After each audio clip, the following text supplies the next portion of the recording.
अल्हम्दुलिल्लाह रब्बिल आलमीन वस्सलातु वस्सलामु अला सय्यिदिल अंबिया वल मुरसलीन अम्मा बअद अऊज़ु बिल्लाहि मिनश शैतानिर रजीम बिस्मिल्लाहिर रहमानिर रहीम। इमाम हुसैन सां मोहब्बत करण जो अजर। हज़रत सैयदना अल्लामा अब्दुर्रहमान इब्न जौज़ी रहमतुल्लाह अलैह फरमाइनि था, हिक भेरे उमरो बिन लैस जे साम्हूं उन जे तमाम फ़ौज खे गॾु कयो वियो। उमरो बिन लैस जॾहिं पंहिंजी फ़ौज जी कसरत ॾिठी रोई पियो।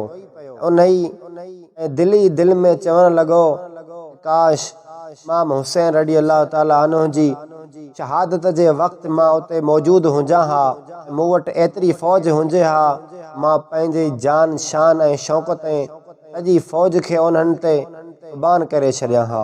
उन ज़माने जे कंहिं वली खे ख्वाब में हुज़ूर अकरम नूर मुजस्सम सल्लल्लाहु अलैहि वालि वसल्लम जी ज़ियारत थी। रसूल अकरम सल्लल्लाहु अलैहि वालि वसल्लम जन उन खे फरमायो, उमरो बिन लैस खे चइजां, उन जे दिलि में जेको ख़्यालु आयो आहे असांखे उन जी ख़बर आहे ऐं असां उन जे इरादे खे क़बूल करे वरितो आहे। अल्लाह करीम तव्हांखे इन इरादे ऐं इन ख़्याल ते अजर अज़ीम अता फ़रमाए। जॾहिं ख्वाब ॾिसण वारे उमरो बिन लैस खे इहा ख़ुशख़बरी ॿुधाई त उहो ख़ुशीअ विचां झूमण लॻो ऐं उन जे अखियुनि मां लुड़कनि जी लार निकिरण लॻी।